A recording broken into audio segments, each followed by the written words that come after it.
Swami Nityanamini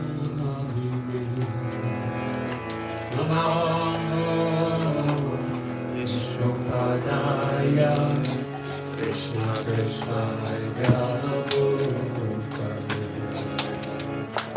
Srimate Bhaktivedanta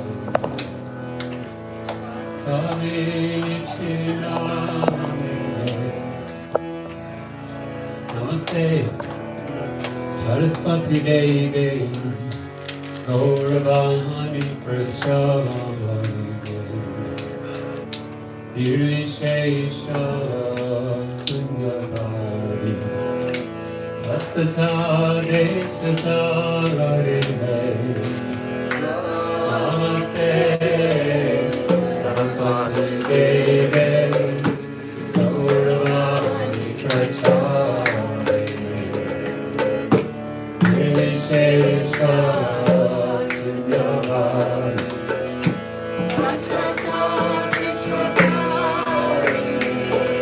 Hare Shri Krishna Chaitanya Prabhu Nityananda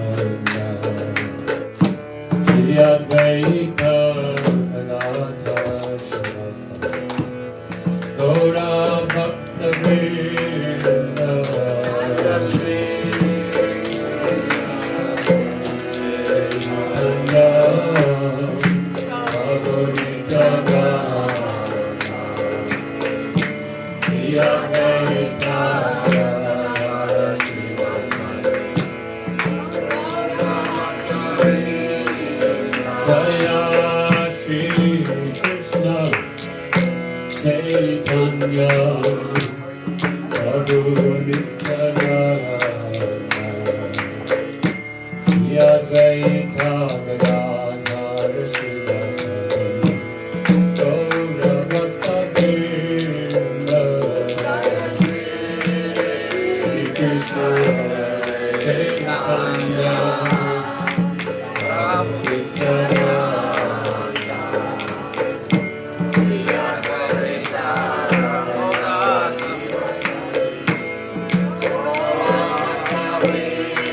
Jaya Shri Krishna Chaitanya Prabhu Nityananda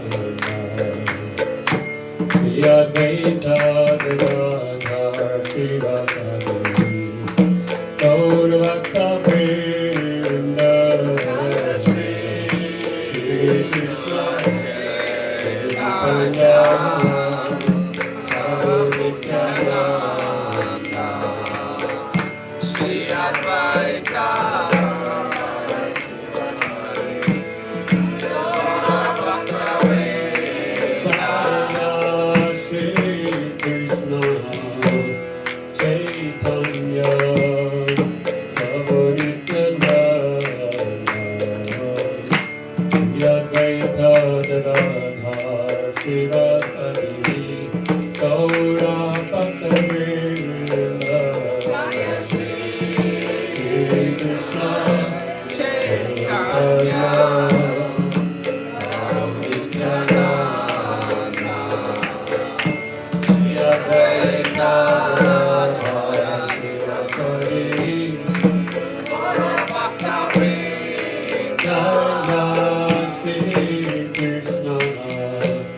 Hare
Hare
Hare Hare, Hare Rama,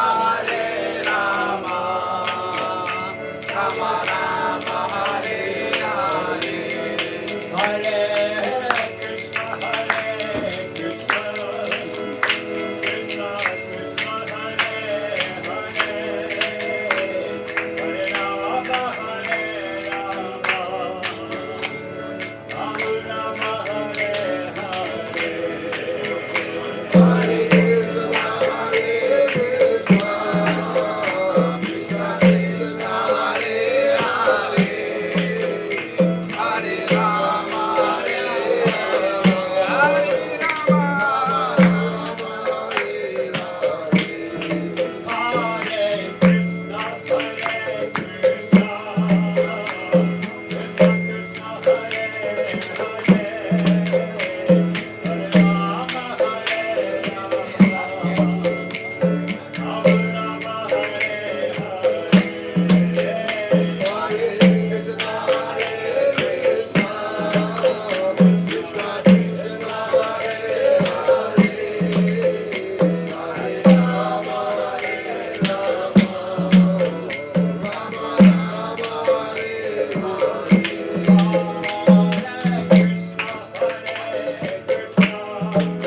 Jai Govinande. Hare Hare Bol.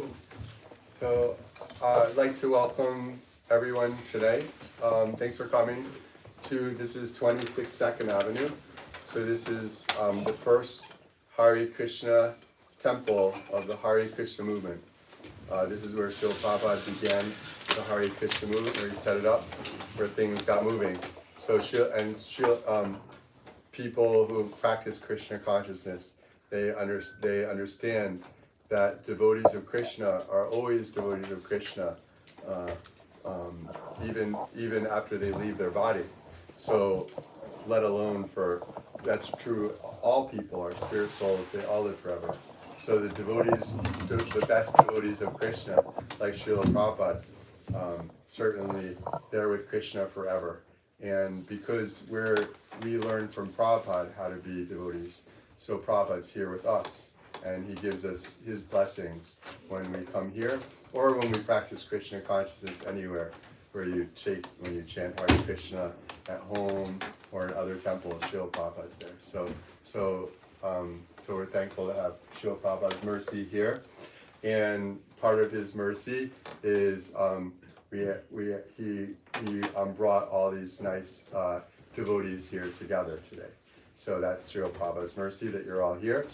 And also it's Srila Prabhupada's mercy to facilitate our having wonderful occasion for glorifying Lord Krishna by having his very nice devotee Sri Prahlada Prabhu here with us this evening.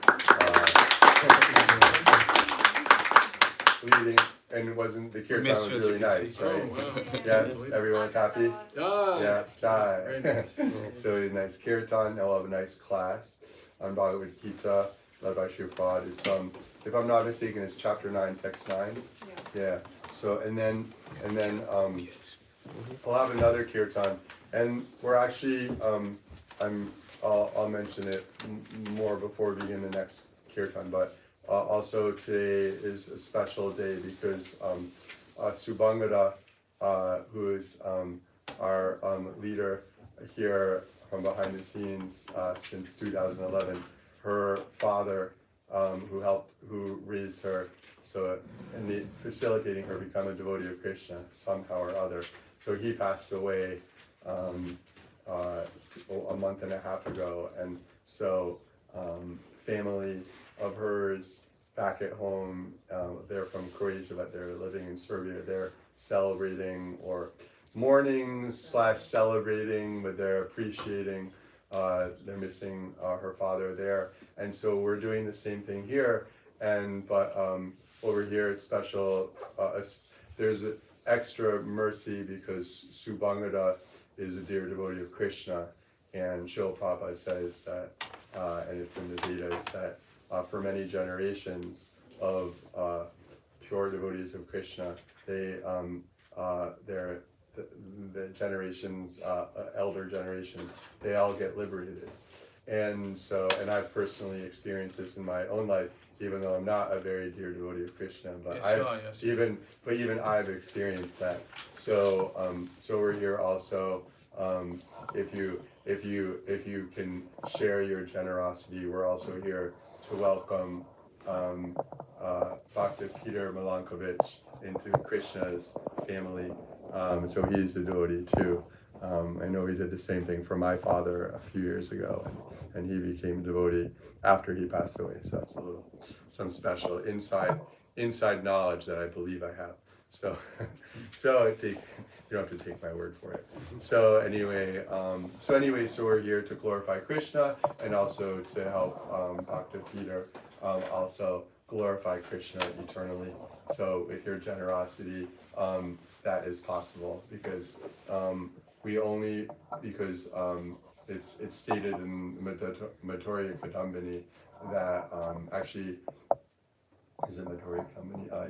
That people become devotees because the devotees of Krishna, they take Krishna's mercy that's given to them and then they give it to people who aren't already devotees. So it's only by the generosity of each and every one of you that anyone can become a devotee like you.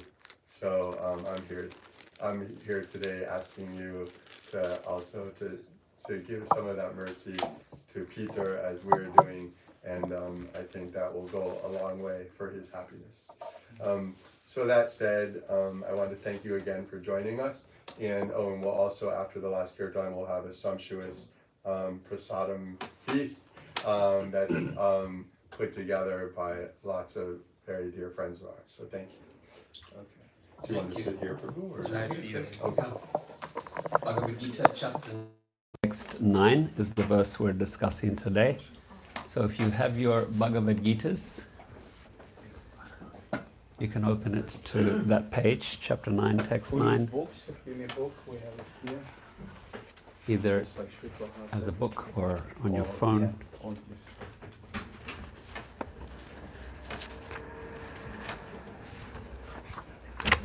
Nine.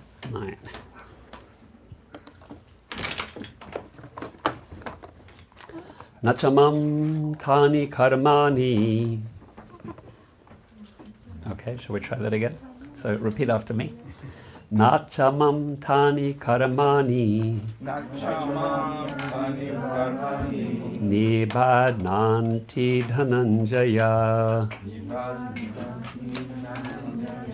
Udasina vadasinam Udasina vadasinam Udasina vadasinam Asaktam teshu karmasu Asaktam teshu karmasu Asaktam teshu karmasu Asaktam teshu karmasu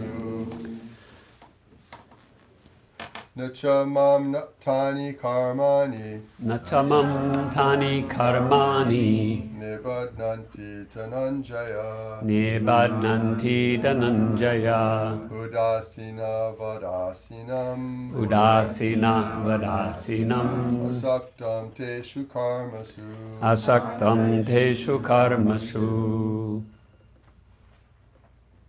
Nasamam tani karmani Nachamam tani karmani Nibakhanti dhananjaya Nibadnanti dhananjaya Udasina vadasinam Udasina vadasinam Asaktam tesu karmasu Asaktam teshu karmasu Nachamam tani karmani Nachamam tani karmani Nibadnanti dhananjaya Nibadnanti dhananjaya Udasina vadasinam Udasina vadasinam Asakten tusu karmasu Asaktam teshu karmasu. Ladies. Nachamam tani karmani Nachamam tani karmani Nibantani dhananjaya Nibadnanti dhananjaya Udasina Udasina davasinam vadasinam Asaktam teshu karmasu Asaktam teshu karmasu. Anything else? O Dhananjaya, all this work cannot bind me. I am ever detached from all these material activities, seated as though neutral. Let's share the reading. So you can read 2 sentences and pass on to the next person who wants to read. O Dhananjaya, all this work cannot bind me. I am ever detached from all these material activities, seated as though neutral. Purpose. One should not think in this connection that the Supreme Personality of Godhead has no engagement. In his spiritual world, he is always engaged. Okay, next.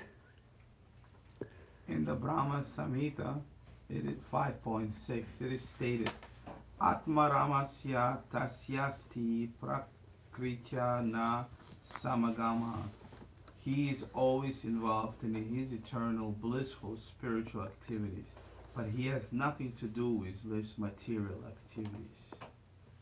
Material activities are being carried on by his different potencies. The Lord is always neutral in the material activities of the created world. Next.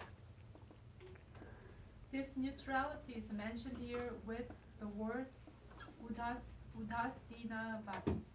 Although he has control over every minute minute detail of material activities, he is sitting as if neutral. The example can be given of the High Court judge sitting on the bench. By his order, so many things are happening. Someone is being hanged, someone is being put in jail, someone is awarded a huge amount of wealth, but still, he is eternal. He's neutral. He has nothing to do with all the gain and loss. Similarly, the Lord is always neutral, although he has his hand in every sphere of activities. In the Vedanta Sutra 2.134, it is stated, Vanashi Nirya Nigra Niryadad He is not situated in the dualities of this material world. He is transcendental to these dualities, nor is he attached to the creation and annihilation of this material world. The living entity take their different forms in the various species of life according to their past deeds, and the Lord doesn't interfere with them.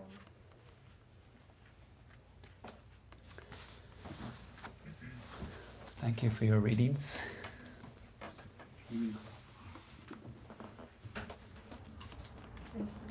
Last week in my work, I asked a question of the chair in the department that I work in, where I teach. And he gave an answer that just agitated my mind. And so the next day I asked to speak to another colleague who kind of reassured me. And the following day they spoke to the dean and the deputy dean and then contacted me again and said, nothing to worry about, it was just a misunderstanding. Why am I telling this story? Because it was actually nothing. But my mind got stuck inside of it and I was disturbed because of this attachment, right? There is some attachment and then that attachment gives rise to misunderstanding, misreading of the situation. The person who I asked a question of was also fasting, so he was not fully of his cognitive capabilities. And yeah, big misunderstanding for something that was actually insignificant. And so how do we get caught up in things? We get agitated, we get disturbed, we get anxious. It causes us illness, causes us high blood pressure, it causes us insomnia, it causes us indigestion. All of these issues, it causes us tension in relationships. And actually it's nothing. But because of attachment, there is great disturbance, great agitation. Here Krishna says, I'm doing all these things. I'm not attached. All these things refers to previous verses where he described how he's creating and maintaining and destroying worlds and how everything is present in him. He says, like the sky, everything is present in the sky, but the sky is not attached to all the things that are present within it. The sky, the space, and we all exist in space. Krishna says, I'm like that space. Things are resting in me, depending on me, situated with me. I'm not attached, I'm not disturbed. And so he has no material activity. How is it that he is unattached? Prabhupada is giving a nice example of a judge. He says the judge is giving verdicts. Someone has been, certain context, certain time in history, someone has been hanged. We don't do hangings anymore. Atmanivedana Prabhu, a lawyer. People can hang themselves. Yeah, but judges don't. Not here. Not here. Someone is being hanged, someone is going to jail, someone is being fined, and someone is being awarded great wealth.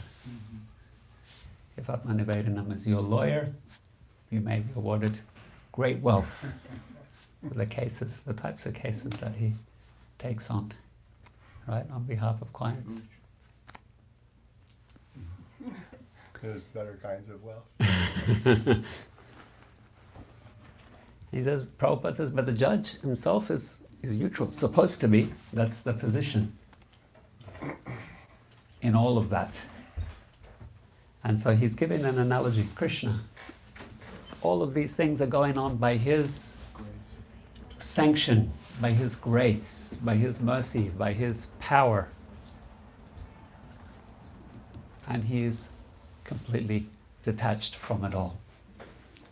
Kunti Devi, in the first canto of the Bhagavatam, she describes it this way: Maya javanikakshanam ajnadok sajamavyayam nalakshya se mudadrisa nato natya daroyata. Says, Krishna, it is like you are covered by a curtain.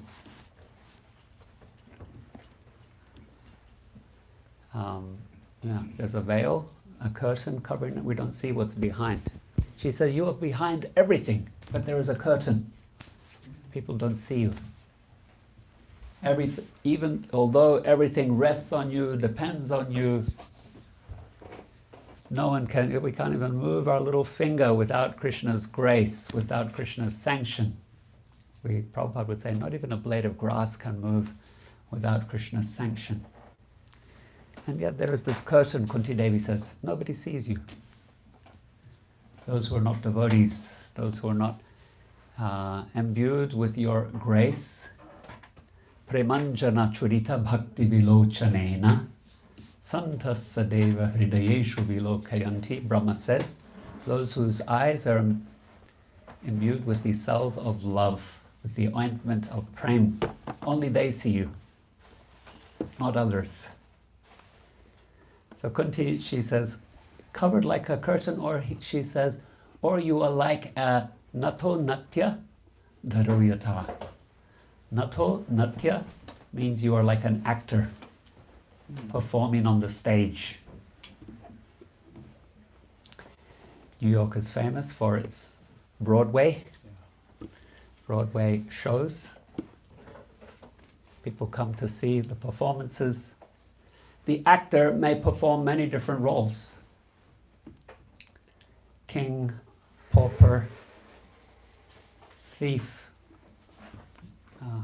police, hero, villain. So many different roles the actor will take on, but when they walk from the stage, they're not that role. There's no attachment to that role. Maybe in Broadway there is also attachment to the role, but the principle is the actor can switch from one role to the next.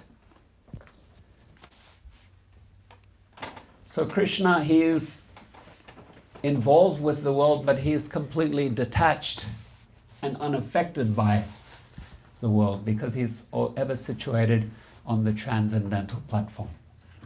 The example given in the Vedic teachings is the lotus.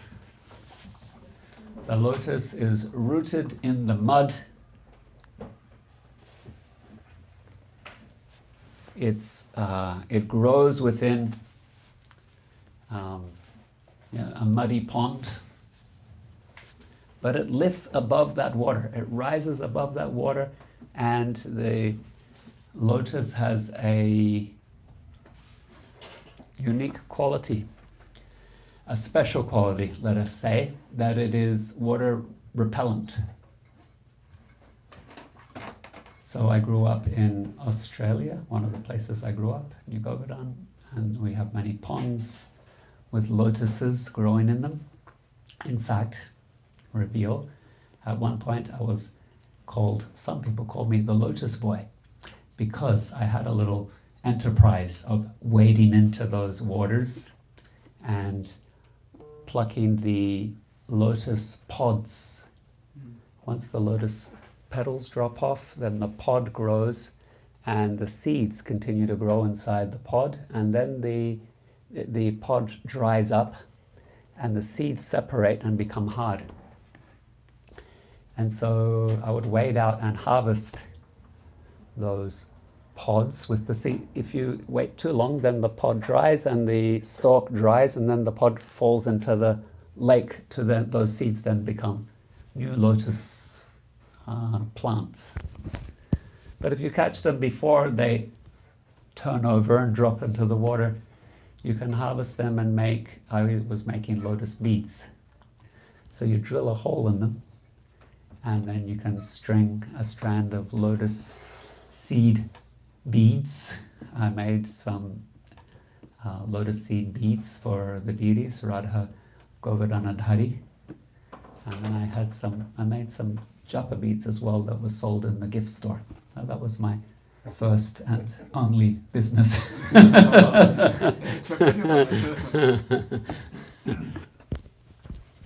Anyway, the lotus itself has this, if you splash water onto the lotus leaf, it rolls off. And the leaf itself remains dry. Special quality of the lotus leaf, not the petal, but the leaves of the lotus flower. They are, there's a word for it other than water repellent. Sasha, you're a scientist. What's the word for water repellent? Like a plant that repels water. I'm not sure the English word. Yeah, okay. What was the Russian? Resistant? Oh, that's hydrophobic.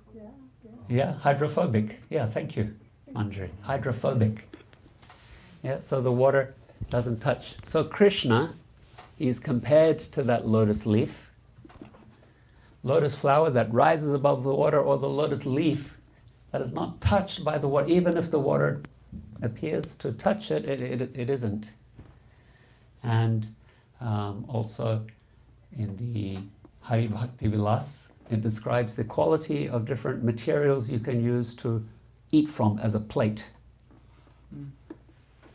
So it lists, this is a culture where people use the natural elements to make eating utensils. So first quality, according to Hari Bhakti Vilas, lotus leaf. Wow. The best. After that, gold. You have a gold plate. You could make an offering to the deity on a gold plate. Second class, after lotus leaf. Third class, silver. Fourth class, actually I think copper might come above silver even. Then silver, then, where's stainless steel? Doesn't even feature. You have banana leaf. Banana leaf is also considered a good quality eating. And then plastic, no mention. Not included in the list. So lotus leaf, first place, because it has this quality. Krishna, he is that quality. He is transcendent. Apavitra pavitrova. He is always pure. And anything that contacts with him becomes purified. Arjuna, he also says to Krishna, in the 15th chapter, he says, Arjuna Uvacha, Param Brahma Param Dhamma Pavitram Paramam Bhavam Purusham Shasvatam Div. You are the Param Brahma, you are the Supreme Brahman. Not just Brahman, but Param Brahman, Supreme Brahman. Beyond the formless Brahmajyoti, there is the Supreme Brahman. Param Brahma Param Dhamma, you are the Supreme Religion. Purusha, you are the Supreme Person. Adi Deva, the original Supreme God. Ajam, you are bornless, beginningless, birthless.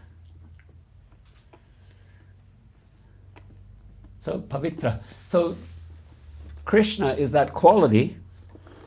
Although he's interacting with the world, he is detached from it. He is its source as well. Yeah, we are all appearing in the world.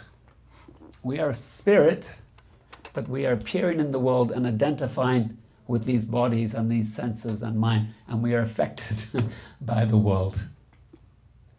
We are attached, deeply attached, as we identify with these bodies, as we identify with the mind, as we identify with situations. We are deeply entangled in the material nature, and we are bound by it. Krishna is transcendent to the world. He is, as mentioned earlier, he is the source of the world. Prabhupada mentions one of the purports. He exists before this material creation comes into being. So he's not dependent on it, he's not affected by it, he interacts with it, but he's neutral, separate. And so then the supremely pure, transcendent Godhead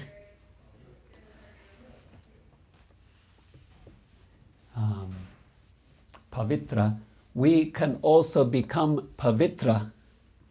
We can also become pure by reconnecting with Him. We can also detach, and we can also be unaffected by the material nature as we connect with Krishna, and we come to realize our eternal spiritual nature, our spiritual identity in relation with Krishna.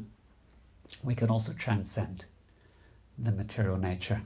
So, apavitra, pavitrova, sarvavastangatopiva, yasmeret pundarikaksha sabahya bhyantara suchi.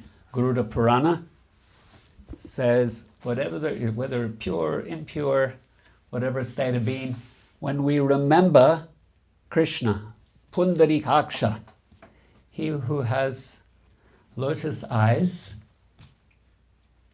when we remember him, then all impurity goes far away. Remember him means we remember him by chanting his holy name, because he and his name are non-different. So as we chant, we try to remember to hear Krishna's name. We remember Krishna.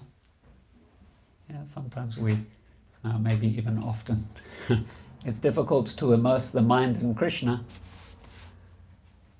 So we chant the holy name and we get distracted and we don't think, but then Prabhupada tells us, hear, try to hear, just hear.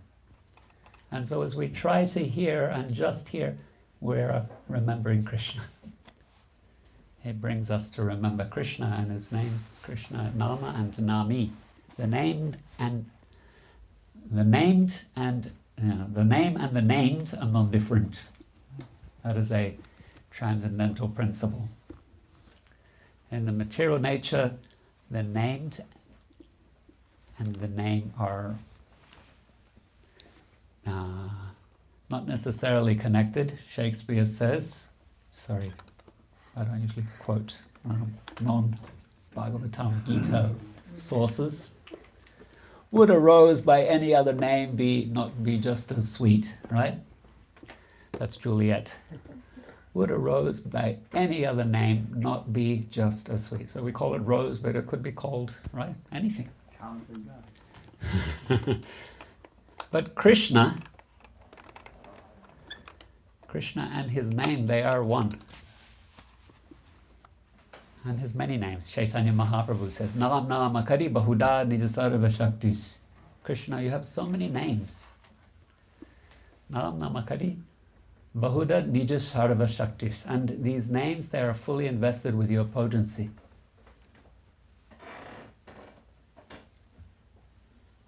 So when we chant these names, we connect with Krishna, we become purified, we become awakened to our spiritual nature and our relationship with Krishna. And we can also detach and be unaffected. And when we detach and are unaffected, we also have no reason to again be born in the material nature either. Chaitanya Mahaprabhu, he told his disciple, student,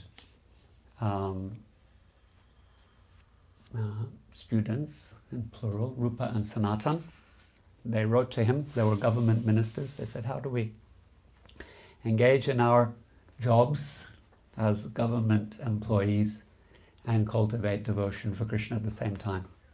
And Lord Chaitanya says, you act out like an actor. Kunti, she says, Krishna, you are like an actor. And Chaitanya Mahaprabhu is telling Rupa and Sanatan, you be like actors. You do the job, you fulfill your role, but externally you do that. Internally you cultivate your love and affection for Krishna. Internally, you cultivate your relationship with Krishna. So we may act in the world, but internally we should be detached from it. Gradually, as we awaken to our spiritual identity, our relationship with Krishna, as we detach from the body and the mind and the senses and the sense objects, then we may be in the world, but as actors, as lotus flowers in the world, but not affected by it. Yeah, someone may say something, oh, okay. We're not affected the way we are affected when there is some attachment, something at stake, something that we are defending or fearful of. Okay, so we will conclude. Are there any comments, questions, reflections?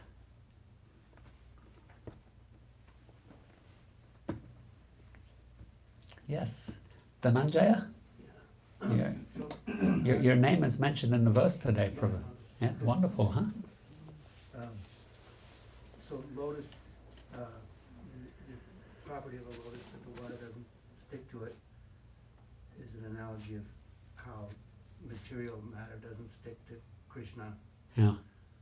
But what about when they say lotus eyes, lotus, are we saying that matter doesn't stick to his eyes? Or, Yeah. or what is that? Yeah, thank you. Yeah, so that's a different, one is one is a metaphor, the other is a simile. So Krishna's eyes and the lotus, that would be a simile. Your eyes are like lotus flowers. Your your feet are like lotus flowers. They are pinkish and they are very sweet, fragrant. Your hands are like lotuses.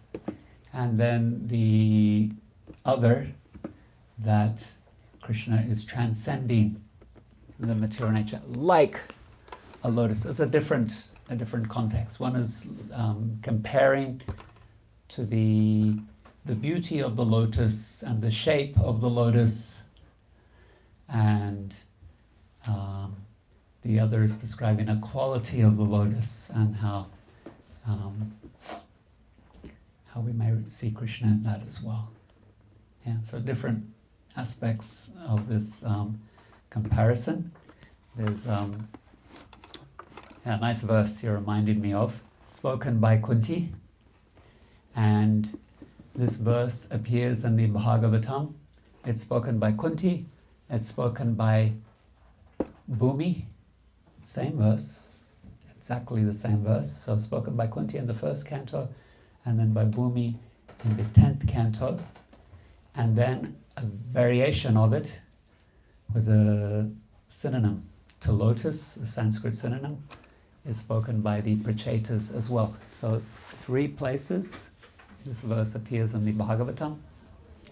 Nama Pankajanabhaya, Nama Pankajamaline, Nama Pankajanetraya,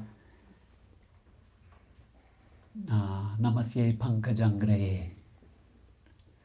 So Kunti says, my dear Lord, my obeisances to you, Nama Pankajanabhaya, from whose navel a lotus has appeared, from which Brahma is born.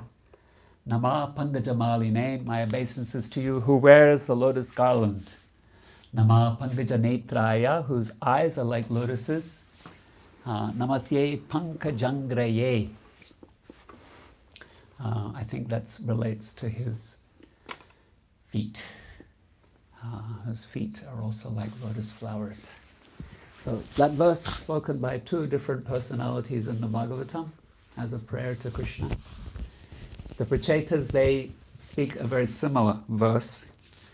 As I said, it's synonym for lotus, so they're using Pankaja. Pankaja means the lotus that is born in the mud, as we were discussing, right? So you get this idea of Krishna transcending the muddiness of material nature by his detachment, neutrality, transcendence.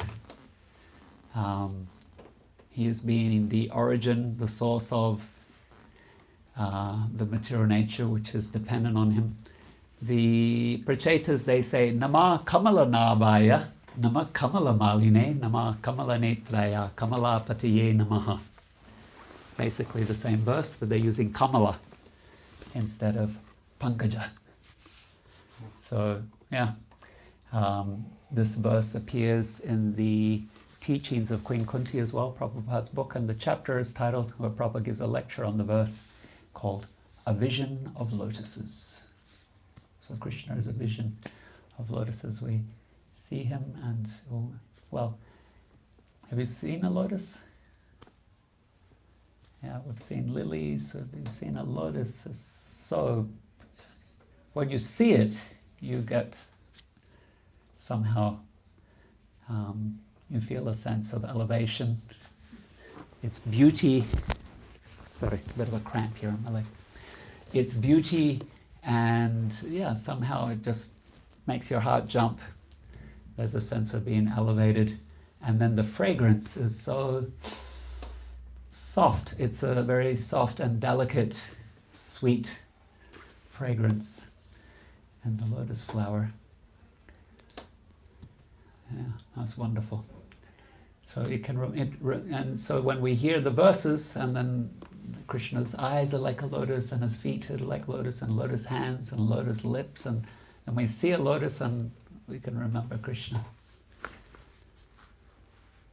And we can also, we think of the lotus, and it's also called Pankaja, born in the mud, or growing in the mud, yet transcending it. And we can have that remembrance of how Krishna is active in the world, but apart from it, detached from it. And we too, we can also be like that. Not the same as Krishna, because Krishna is Krishna, but we are Krishna's part and parcel. We are also not of this world. We are also, we are not these bodies. Aham Brahmasmi, I'm spirit soul. So we can be of that quality of being in the world, but not of it.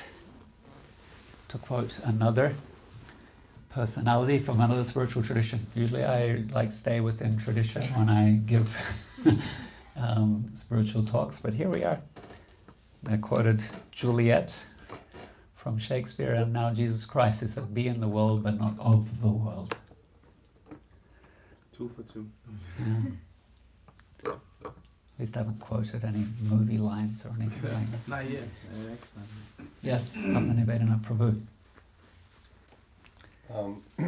So we're hearing so much of how Krishna is detached from that which basically revolves around him, but he's detached from it. And we understand from Srila Prabhupada's teachings that the Lord's in every living entity's heart, even in every cell, he's there. But as he's ordained it, the law of karma for whatever a living entity does, there's an opposite reaction that they receive for what they do. So the Lord in the heart isn't directly arranging for those reactions because he's already set up the laws of material nature to do such, and yet he's there accompanying all the living entities as such happens. And then yet, while that's going on, then there's like all these devotees, right? So there's devotees, their lives are intersecting with persons for whom karma is ruling their lives. And so it's a little hard to understand, or it's mysterious, how on the one hand, Krishna's not involved with when things happen to persons it's not very Krishna conscious, their sinful reactions are happening to persons. And then there's devotees whose lives connect with those persons, and actually there's some effect on the devotee's life. At least apparently there is. Because if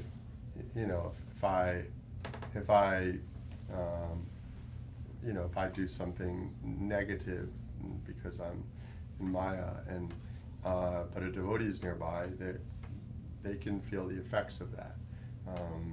For example, if I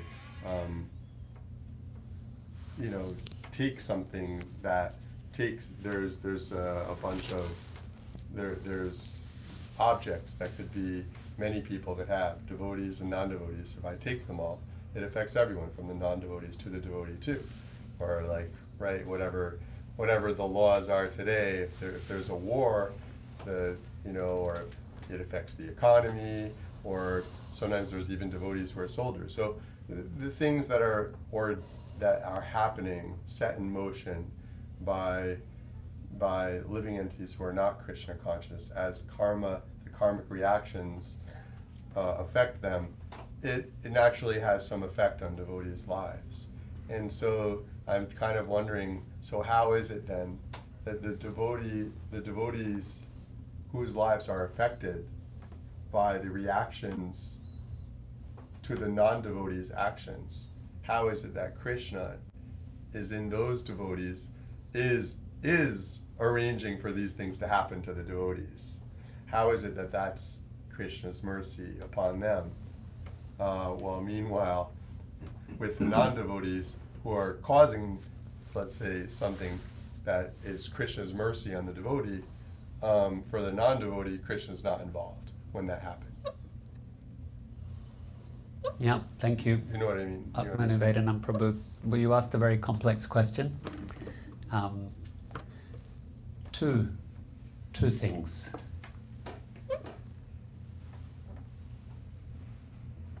What happens in the devotee's life? You mentioned things that happen to devotees and non-devotees alike. Yeah.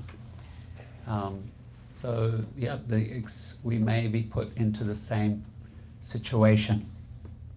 Devotees and non-devotees together on the same plane that is affected by some event, right?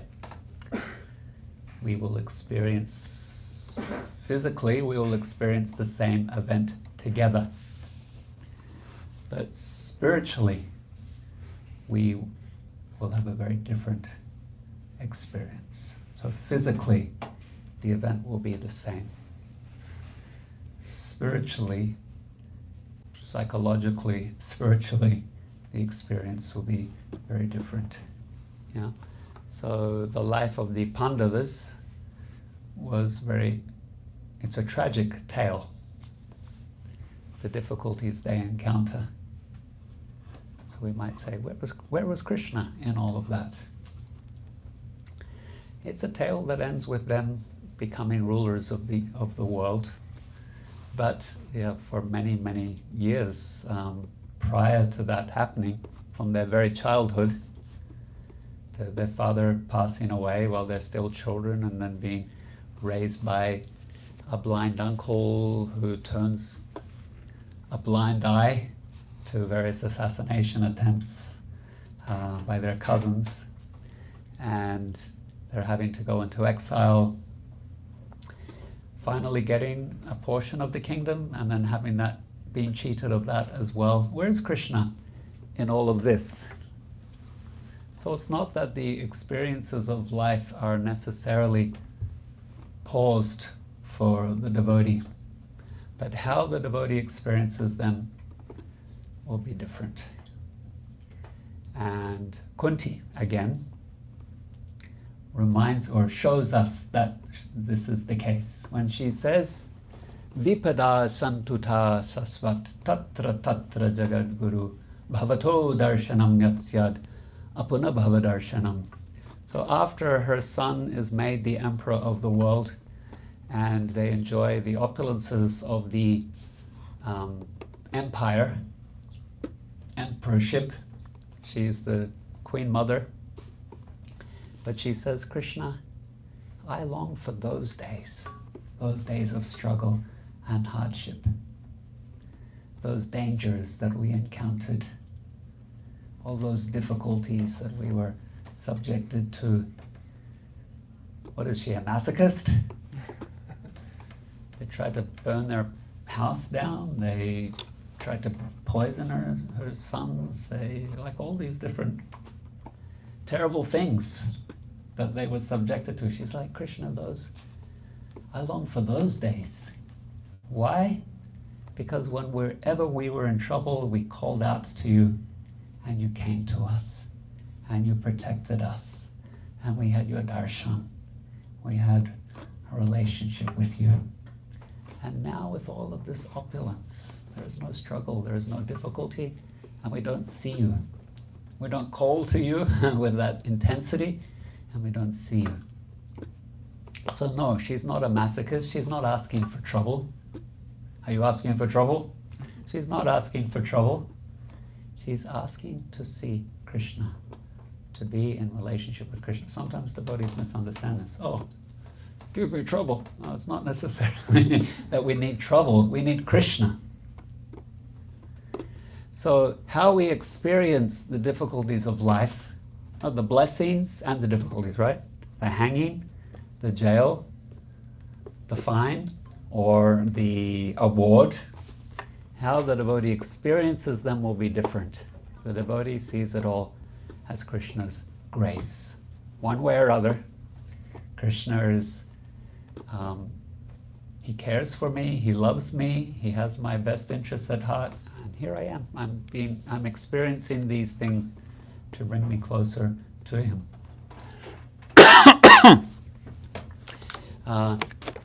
Why does the devotee think this to be the case? How does the devotee experiences these things in that way?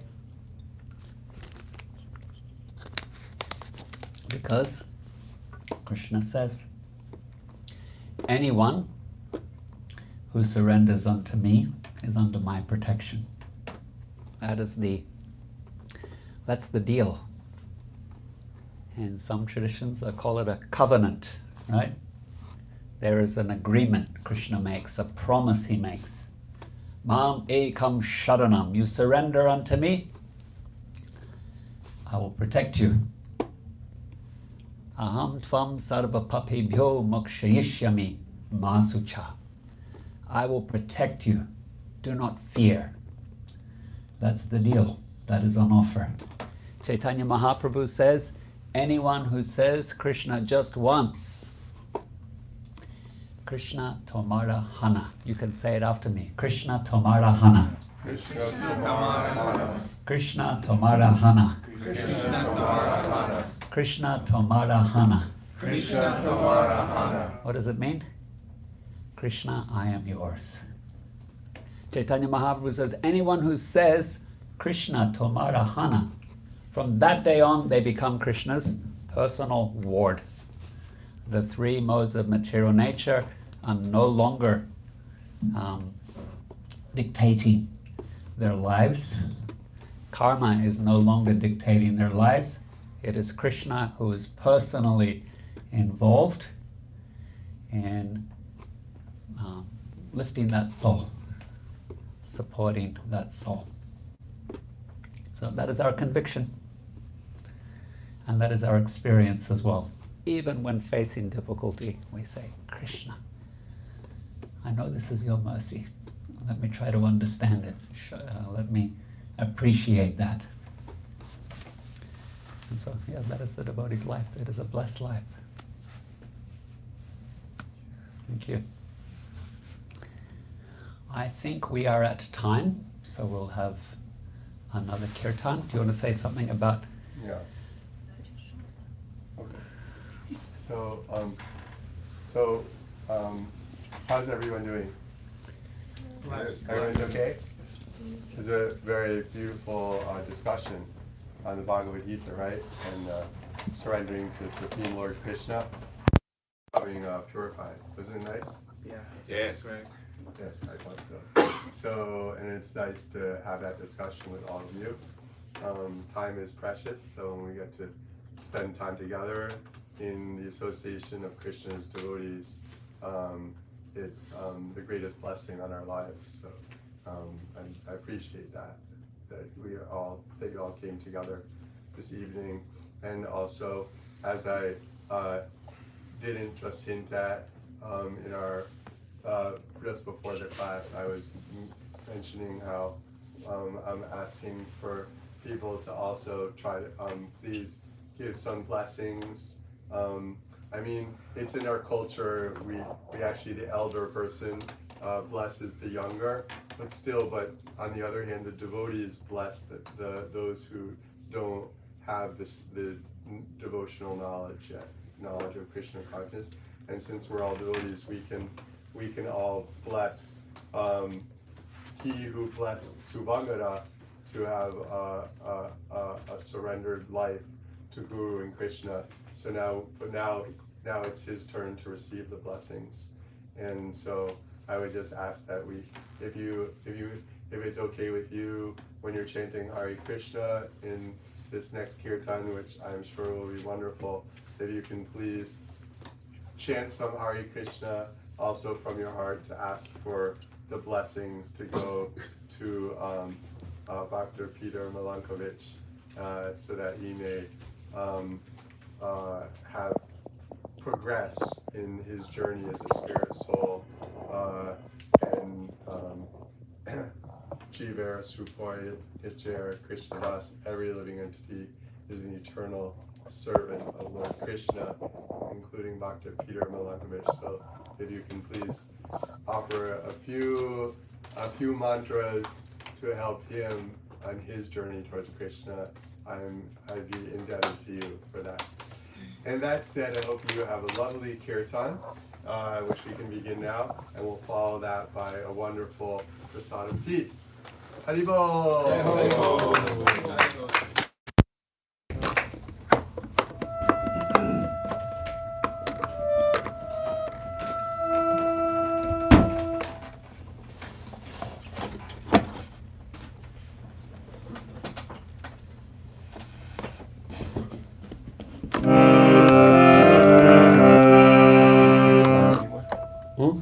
He was sticking with her, right? Yeah. Is that right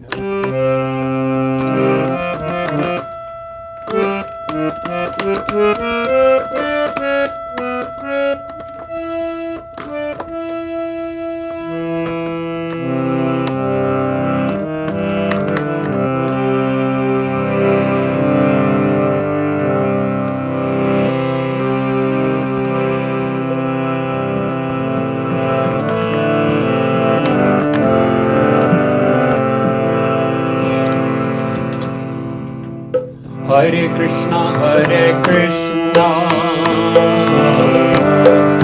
Krishna, Hare Hare, Hare Rama, Hare Rama, Hare Krishna,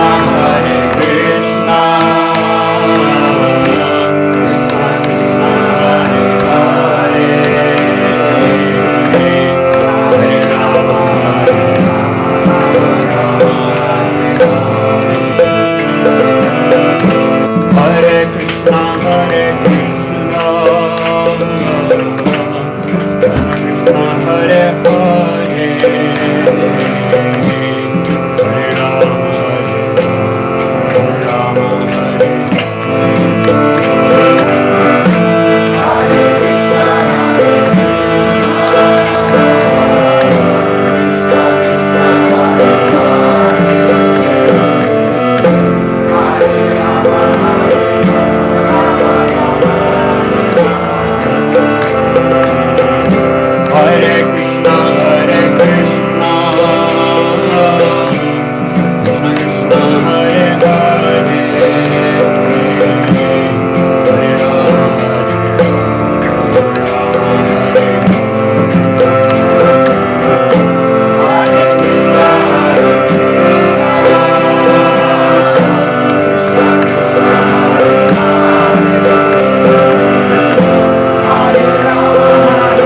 Hare Krishna, Hare Krishna,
Hare Hare, Hare Rama, Hare Rama, Rama Rama, Hare Hare.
Krishna Hare Hare, Hare Rama, Rama Rama, Hare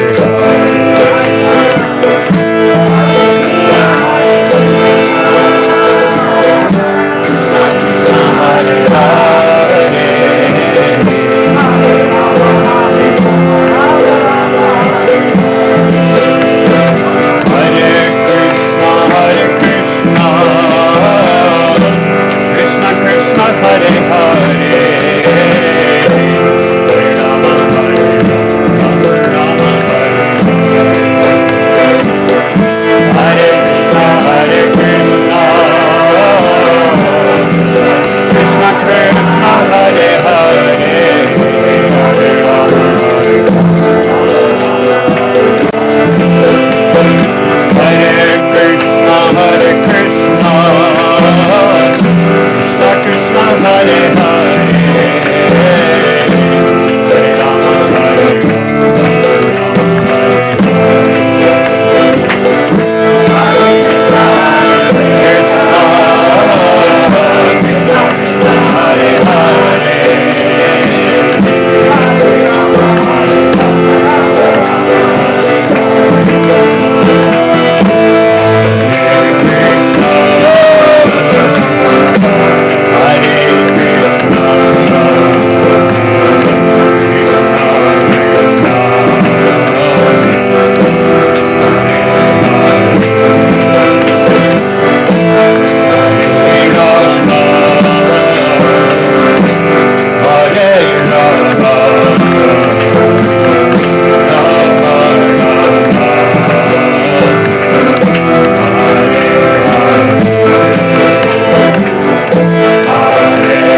Hare Hare, Hare Rama, Rama Rama, Hare Hare.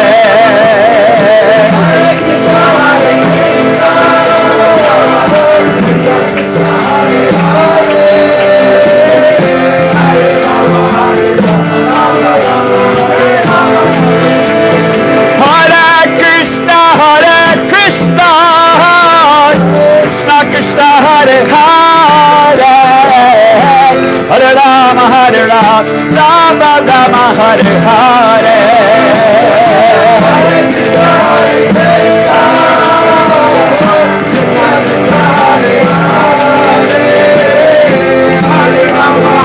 Rama Rama, Hare Hare.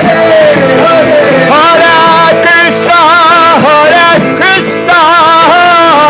Krishna Krishna, Hare Hare, Hare Rama, Rama Rama, Hare Hare. Hare Krishna,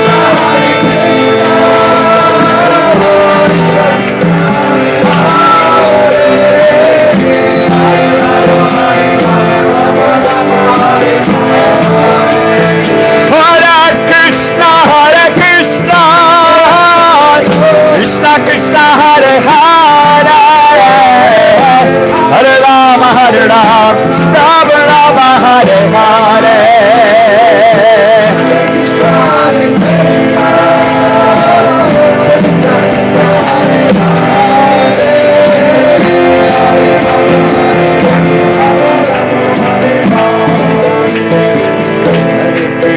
Hare Krishna,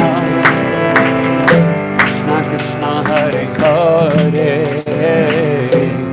Hare Rama, Rama Rama, Hare Hare. Krishna Hare Krishna, Krishna Krishna, Hare Hare, Hare Rama, Rama Rama, Hare Hare. Jai Prabhupada, Jai Prabhupada, Jai Prabhupada, Jai Prabhupada.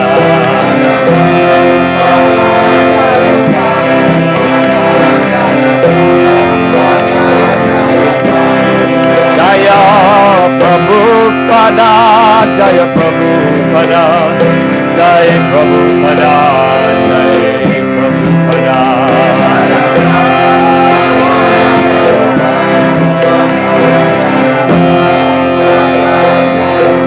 Jai Jai Prabhupada, Prabhupada, Prabhupada, Jai Jai Prabhupada.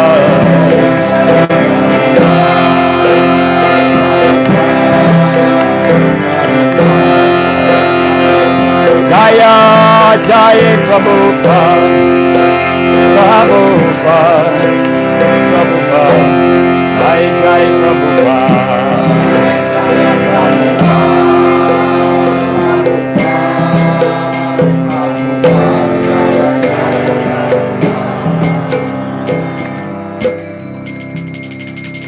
Harinam Sankirtan ki, Srila Prabhupada ki, Samaveta Bhaktavinda ki, Nitai Gaur Premanandi. Hari Hari Bol.